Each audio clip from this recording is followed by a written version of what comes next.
In December 1492, during Christopher Columbus's first voyage to the New World, the settlement of La Navidad was established on the northern coast of the island of Hispaniola. This settlement, the first European outpost in the Americas, was a product of chance, necessity, and opportunity. Columbus's ill-fated decision to leave a group of men behind to establish La Navidad marked the beginning of European colonization in the Americas and foreshadowed the troubled history of interactions between Europeans and indigenous peoples. Columbus's journey to the New World had been fraught with uncertainty, driven by his belief that he could reach Asia by sailing west. After months at sea, he finally sighted land on October 12, 1492. Over the following weeks, Columbus explored the islands of the Caribbean, including modern-day Cuba and the Bahamas, before arriving at Hispaniola in December. The indigenous name for the island of Hispaniola is Haiti, which is a native word meaning land of high mountains. The island, lush and rich in resources, was home to the Taino people, an Arawak-speaking group who lived in organized communities under a network of local leaders. One of these leaders, Guacanagari, controlled the northern region, where Columbus would soon establish La Navidad. The events leading to the founding of La Navidad were purely accidental. On Christmas Eve, December 24, 1492, Columbus's flagship, the Santa Maria, ran aground on a reef near the coast of Hispaniola. Despite desperate efforts to save the ship, it was destroyed by the waves. However, the disaster provided an unexpected opportunity. With the timbers and supplies salvaged from the Santa Maria, Columbus and his men constructed a small fort. This fort became the foundation of La Navidad, the first European base in the Americas. The fort at La Navidad was intended to serve as a base of operations for further exploration and a symbol of Spanish authority in the New World. Columbus left 39 men at the settlement, including soldiers, sailors, and craftsmen. These men were tasked with exploring the surrounding area, collecting gold, and fostering friendly relations with the local Taino population. Guacanagari, who had welcomed Columbus and provided assistance after the Santa Maria's wreck, seemed amenable to the Spaniards' presence. He provided food and resources, and Columbus believed he had secured an alliance. Columbus returned to Spain in January 1493, leaving his men behind with promises of returning soon with more supplies and colonists. He carried with him reports of the wealth and fertility of the lands he had discovered, including tales of beautiful women and abundant gold. His optimistic account spurred excitement in Spain and secured royal support for a second, much larger expedition. Christopher Columbus's second voyage to the New World marked a significant escalation in Spain's ambitions for exploration and colonization. Unlike his first voyage, which was primarily an exploratory mission, this expedition was larger, more organized, and explicitly aimed at establishing permanent colonies. With a fleet of 17 ships and over 1,200 men, the second voyage was a transformative moment in the history of European expansion. On November 3, 1493, Columbus's ships reached the Caribbean, first sighting the island of Dominica, which Columbus named after the day of the week they arrived, Sunday. From there, the fleet explored several islands in the Lesser Antilles, including Guadeloupe, Montserrat, and St. Kitts. These discoveries expanded European geographic knowledge of the region. Columbus eventually made his way back to Hispaniola, where he had left 39 men at the fort of La Navidad during his first voyage. When he arrived in late November 1493, he discovered that the settlement had been destroyed and all the men had been killed. The fort was burned to the ground, and the remains of the colonists were scattered. The destruction of La Navidad was a devastating blow to Columbus's plans and highlighted the hazards of European colonization efforts. The precise sequence of events leading to the destruction of La Navidad remains unclear, but historical accounts and interpretations suggest several overlapping factors. Relations between the Spaniards and the Taino, initially friendly, quickly deteriorated. The colonists left without Columbus's leadership reportedly mistreated the Taino. Columbus referred to the natives as indigios, the Spanish word for indigenous, which the English would later mistranslate to Indian. In fact, in Latin America, native peoples are still referred to as indigios. The Spanish demanded food, forced labor, and women from the local population, violating the spirit of mutual cooperation that Columbus had tried to establish with the Taino chief, Guacanagari. The Taino, though initially hospitable, grew resentful of the Europeans' arrogance and aggression. Their culture valued reciprocity and respect, and the colonists' exploitative behavior undermined any goodwill. The small group of colonists at La Navidad was not a cohesive unit. Conflicts over leadership, resources, women and gold likely exacerbated tensions. Some accounts suggest that the colonists quarreled among themselves, weakening their ability to maintain order and defend the fort. The political dynamics of the Taino were complex, with rival chiefs vying for power. Caonabo, a powerful chief from the interior of the island, is often identified as the leader of the attack on La Navidad. Caonabo viewed the Spanish presence as a threat to his authority and organized an assault on the fort. His forces overwhelmed the colonists, killing them with spears and destroying the fort. Guacanagari claimed to have tried to defend the Spaniards from Caonabo's attack, but his exact role remains ambiguous.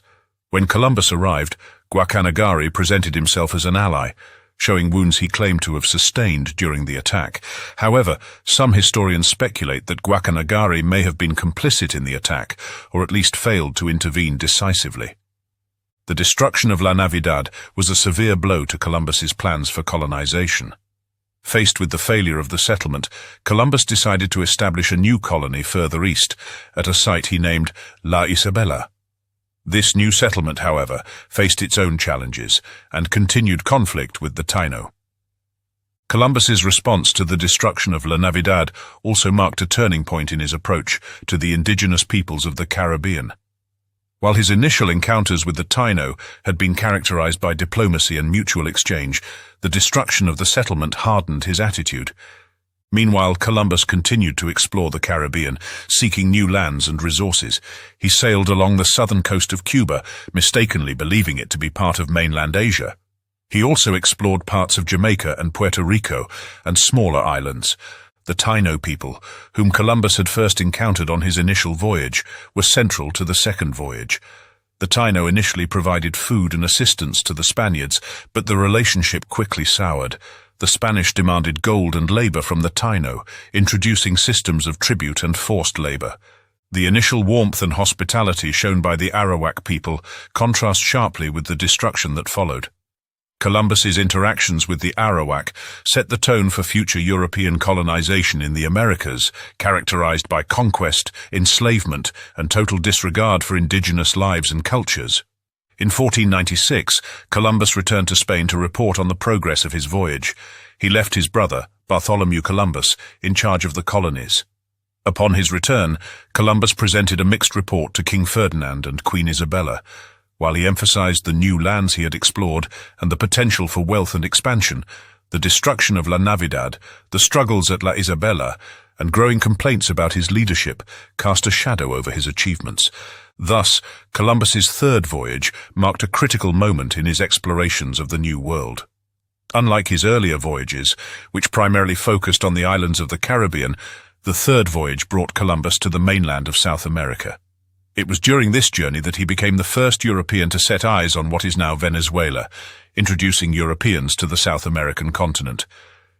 In May 1498, Columbus again set sail from Spain with 6 ships. He divided his fleet into 2 groups. 3 ships carried supplies to the struggling colony on Hispaniola, while the other 3, under Columbus's command, sought new territories further south. On July 31, 1498, Columbus and his crew sighted land near the Orinoco River Delta in what is now Venezuela. This was the first time Columbus encountered the mainland of South America, a discovery he initially mistook for another large island.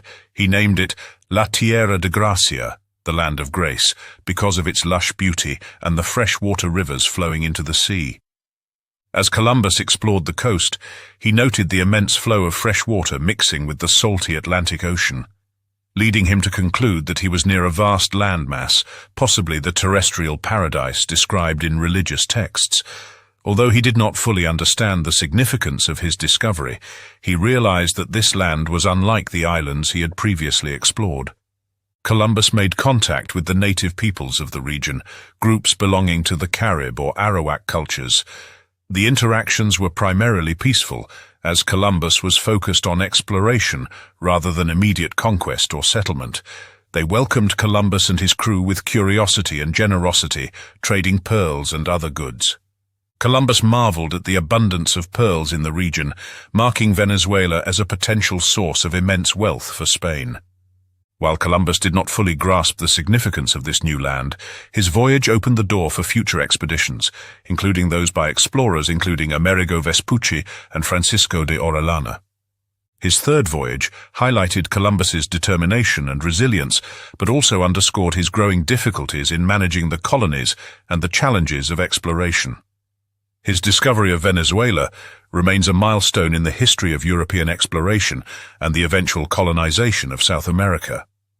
Columbus's third voyage was significant not only for its exploration of the South American mainland, but also for laying the groundwork for Europe's eventual understanding and colonization of the New World.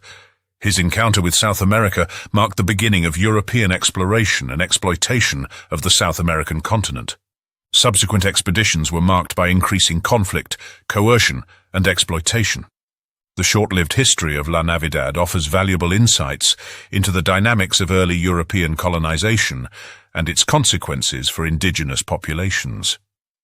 The destruction of La Navidad illustrates the profound misunderstandings between the Spaniards and the Taino. The Europeans failed to appreciate the complex social and political structures of the Taino, viewing them instead as savages. This arrogance led to behaviors that provoked the tribes. La Navidad's fate underscores the fragility of early European settlements in the New World. Isolated and dependent on local resources, these colonies were vulnerable to internal strife and external threats. The events at La Navidad set a precedent for the exploitation that would characterize European interactions with indigenous peoples in the Americas. The tribute systems, forced labor, and punitive expeditions that followed were rooted in the dynamics established during Columbus's early voyages. The destruction of La Navidad also highlights the strength and resistance of the Taino. Far from being passive victims of colonization, the Taino actively resisted European encroachment. Leaders like Caonabo emerged as symbols of indigenous resistance, challenging the narrative of inevitable European dominance. La Navidad's brief existence and tragic end encapsulate the complexities and tragedies of early European exploration and colonization. Established as a symbol of Spanish ambition and optimism, it became a testament to the challenges of cross-cultural encounters and the consequences of exploitation. The story of La Navidad serves as a reminder of the resilience and resistance of the Taino, as well as the enduring legacy of Columbus's voyages in shaping the history of the Americas. Thank you for watching, and please let us know what you think in the comments.